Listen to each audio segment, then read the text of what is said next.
What is going on, guys? Papa C back from the video for you guys. Today I'm bringing you another Mermail deck profile. This time we're playing Marincess or Pure Water, however you want to call it. Last time we played the Orcust Mermail, which I think the Orcust Mermail is probably the best way to play this deck. I've just been doing a lot better with this deck at my locals. I actually ended up getting top 4, which is crazy. And then we ended up just like splitting credit because nobody else really wanted to play because it's kind of late in the day. And it was actually a really fun deck and it worked better than I thought. So I'm playing Pure Water, but with Marincesses. And a lot of people think that the Marincesses don't work in Mermail. And I do think that it probably is better to play Pure Marincess, especially going forward with the new cards going to Chaos Impact. But I picked up the Marincess stuff because it was cheap. Figured, you know what, let's just try it in Mermails and see if it works. And it actually worked better than I thought. So I'll explain as we go along. So first off, pretty typical Mermail stuff, just 2 Megalo. Not really room for a third. Honestly, I sided one out a couple times because I felt like if I went first, just really wasn't as needed. Going second is great because you don't have to decay with it, and it's, you know, does a lot of damage. But going first, like, you could search it, it wasn't as needed. I just think at least 2 you need, though. You could run 3, I don't think running 1 is good. You could side one out like I did, but I gotta play at least 2. 3 Teus. Another thing I like about this build is this build isn't as reliant as Teus. I feel like in a lot of other Mermail builds, is, like, if you have Teus, your hands are, like, really, really good. If you don't have Teus, your hands are just always subpar. With this deck, actually, you know, a lot of the times you get your playoffs without Teus, which is really nice. Like with the old Pure Water build that I was playing, it was pretty much just like, if you have Teus Dragoons, that's fine. But if you don't, there's really nothing you can do. Because the old builds I played pretty much just relied on making VFD. This deck can still make VFD, even though you are playing the Marincess, and it does contradict a little bit. But you could do the Marincess stuff with a VFD if you summon the VFD first, which I was able to do a couple times, which is kind of good. 1 gun to bring stuff back, and then 1 Mander for the VFD. That's it for the Mermails, you know, like, pretty typical. I wasn't playing Pike, I thought about it. Pike's actually pretty good, because I believe Pike can search the Marincess main deck monster because it's level 3, right? It's actually kind of good, but then you can't really do much from there unless you have a way to discard it. And that's one thing about this deck too, is if you have the Marincess card, I forget the name of it, but the main deck one, that's good, the Ultra, and like a Teus, or any way to summon another monster, it could be a Megalo, it could be literally any way they can summon a monster, Lapis Dragon off Dragoons, you can do the full Marincess stuff with like the 4400 guy, which is crazy. Once the new set comes out, though, dude, Marincess is gonna be way better. 3 Neptibus, of course, best card in the deck. Like, I love this card. 1 Diva to get the Neptibus. Diva, like, I like this card. It's a great card. I'm not gonna cut it. But, like, it's such a risky card, because if you play this in this deck and it gets ashed or anything like that, you just have to end your turn most of the time, which is really unfortunate. So you have to be really careful with this card. Like, a lot of times I see, like, Mermail combos. Like, oh, you just summon Diva and then you have combo. And it's like, yeah, sure, but, like, in what world are you gonna resolve Diva more than 50% of the time? Because this card I feel like does not resolve more than 50% of the time that I play. It's still great, don't get me wrong, but it just, if you're gonna ash something, you're gonna ash this. You know, you're not gonna ash Neptibus, you're not gonna ash Undyne, you're gonna ash this. 3 Dragoons, of course, or you can ash Dragoon. Yes, that's pretty good too. And then 2 Marks. I'm not playing the one that pops back row, or the one that has set cards rather. I don't think it's really needed. It's good, but I just value this over because it's pop multi-roll. This can pop anything that's face up. This can bait out Crescendo. I mean, I guess the set one can bait out Crescendo too. I just like this better. I'll also give you an extra normal summon so you can go into Marincess combos a bit easier, which is nice. Then we have 3 Undyne. I feel like Undyne just keeps getting better and better as time goes on. There was a time where I would cut this for Mermail decks. I just feel like it wasn't as good.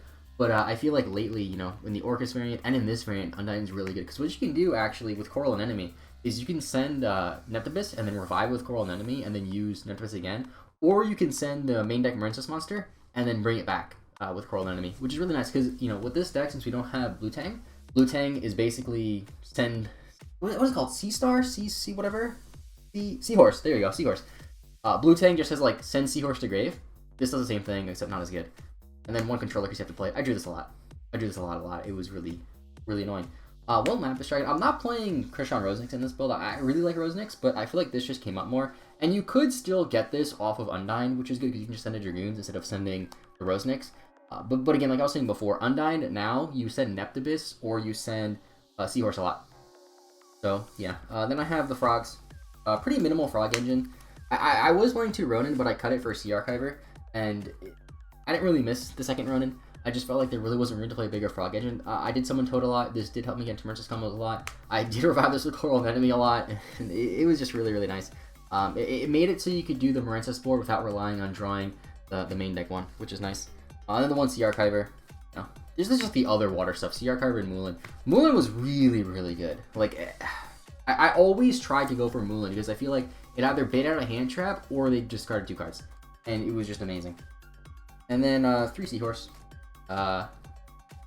This card, like, the amount of time, like, you could add this back so many times. Like, you summon it, go to the link 1, the link 1 adds this back, you special it, go to Coral Anemone, special again, go to Marble the Rock, add it to your hand. Like, it just does so much. This card on its own is just a 1-card link 3, and it's really good. Unfortunately, the link 3 is not that great on its own, Marble the Rock. It, like, doesn't really do much. It just, like, stops battle damage.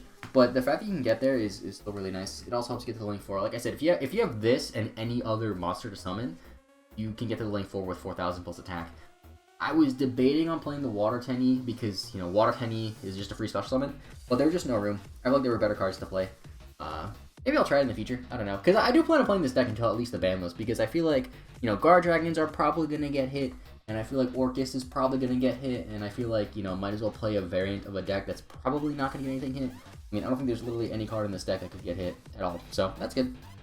One of the field spell. The field spell is really weird. First off, weirdest thing about this card, in the card text, it specifically lists a monster, a link monster, that's not released in TCG yet, which I think is crazy. Now, to be fair, this was in the Rising Replay Special Edition, so this is going to be a sneak peek card from Chaos Impact, but still, I think that was really, really weird. So basically what this does is all Marincess monsters gain 200 attack, and then they gain 600 attack for each equipped Marincess monster. So this, with the link 4, it goes to like 4,400, which is pretty cool.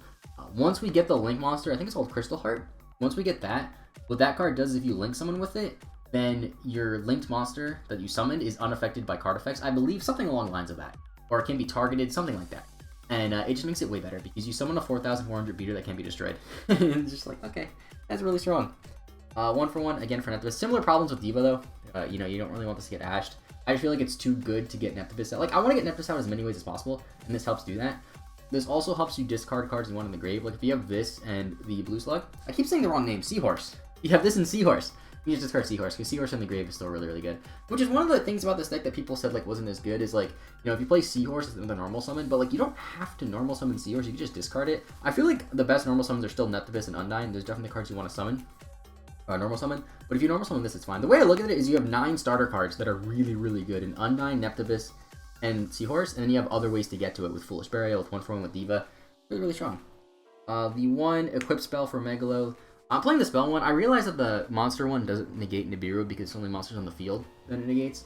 I feel like the spell one's the best one to play then. It gives you the most attack, negates a spell, good against Sky Strikers in a sense because, I mean, Sky Strikers bait it out really easily because they're going to have a hand of 5 spells, so they can just play their worst one and bait out the negate. I wish you could pick when you can negate, but unfortunately it negates the first one that they activate and does not destroy. Kind of unfortunate. Foolish. Foolish was nice because you just send whatever you need. Typically I sent the, I keep forgetting the name of the card, the Seahorse. You know, once Blue Tang comes out, I'm going to cut this for Blue Tang because Blue Tang does the same thing. You just summon Blue Tang, then Seahorse, then link away with it, and then Seahorse is in the grave. Still really good though. It was basically a 4th copy of Seahorse. And then 3 Call by the Grave. I feel like this is kind of needed. Lots of hand traps. My locals is pretty much like Salamangreat, Sky Strikers, and what else? That's pretty much it. A lot of Orcust too, but Orcust don't play as many hand traps. So I feel like I kind of needed it because, you know, every one of my locals plays like hand traps in the main. And then 3 Wave. This was, I mean, honestly, like, I probably didn't need to play this. So, if you control a Marincess Link monster, you can target a monster and negate its effects. And then, I believe if you control a Link 3 or higher, Marincess monsters are unaffected by card effects. Oh no, if you control a Link 2 or higher Marincess monster, then all monsters are unaffected by card effects. If you have a Link 3 or higher, you can activate it from your hand. Kind of like an impermanence, but not as good. Really good card. Again, though, honestly, I could have probably just cut these for Ashes or Veilers, and it would have been nicer, because there were times where I had this in hand, but it wasn't a good play for me to make a Marincess play. It was better for me to go for, like, VFD or Biscayos and Moonland and stuff like that. So, I don't know if I'll play 3 of these going forward. I don't know, like, it still was definitely good. It still was definitely good, and it definitely didn't clog as much. There were times where, like, I opened 2 of this, and then Seahorse, and it was just really, really good. I like the card. I think once Blue Tang comes out, I'll definitely play 3. But for the time being, for like the 3 weeks that Blue Tang isn't out, it's possible. I did side one out a couple times, honestly.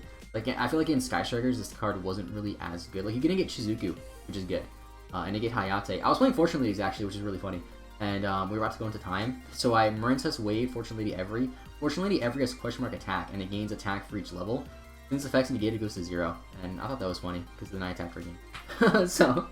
yeah, it was a fun card. Could have probably have played hand traps instead though, like actual hand traps. And then onto the extra deck. So I played 2 of all the Marincess, or 2 of all the really good Marincess stuff. 2 Blue Slug, 2 Coral Anemone. I don't know why my sleeves are so sticky.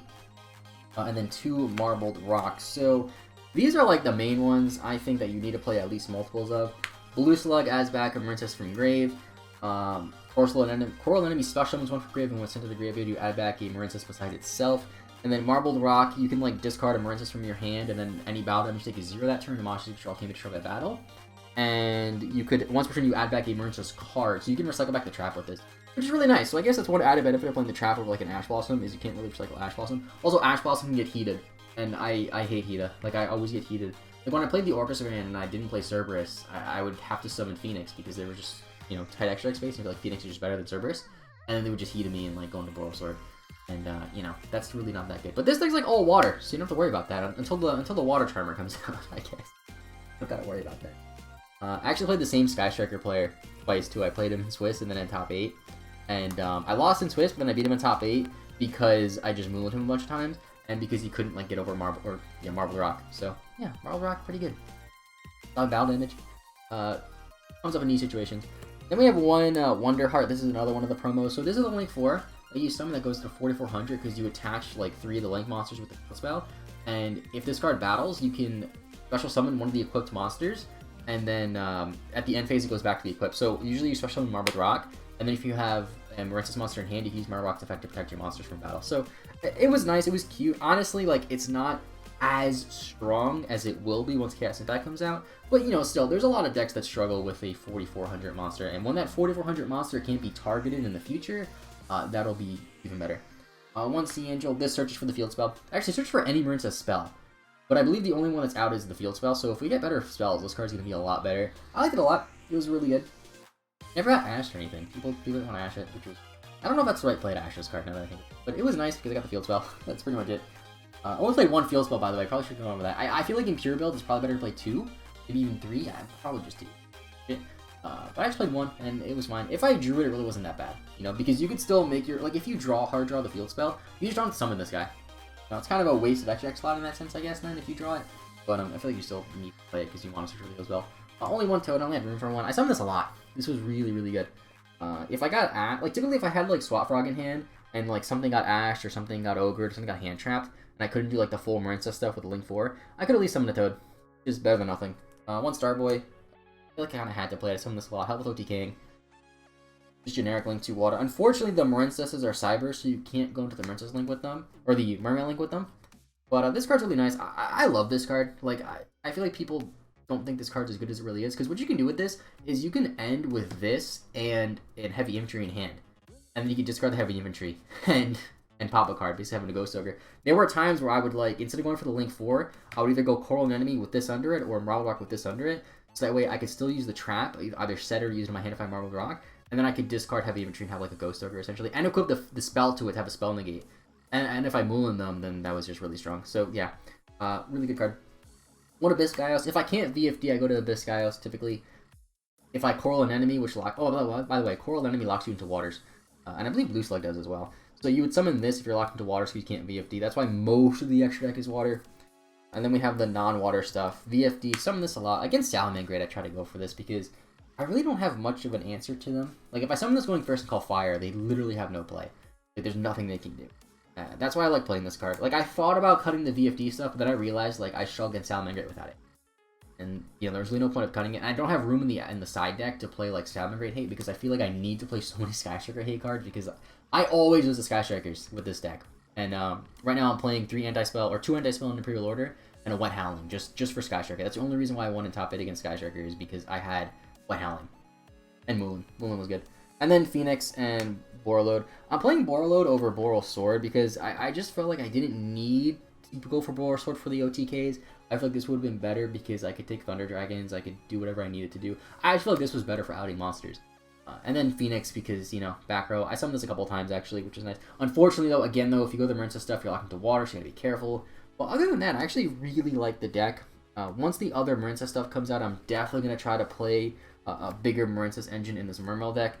I'm not saying that that's the best way to play the deck. It's probably better to play it pure with Signet Mining and stuff like that. But this is definitely a fun variant of the deck. I liked it a lot. I love Mermail's my favorite deck. I've been playing it forever. Literally forever. Like when the deck first came out, I built the deck. And I stopped playing for years. Came back into the game last summer. Played Mermail because it's all that I had and it was still somewhat decent at the time because you had Extra Link.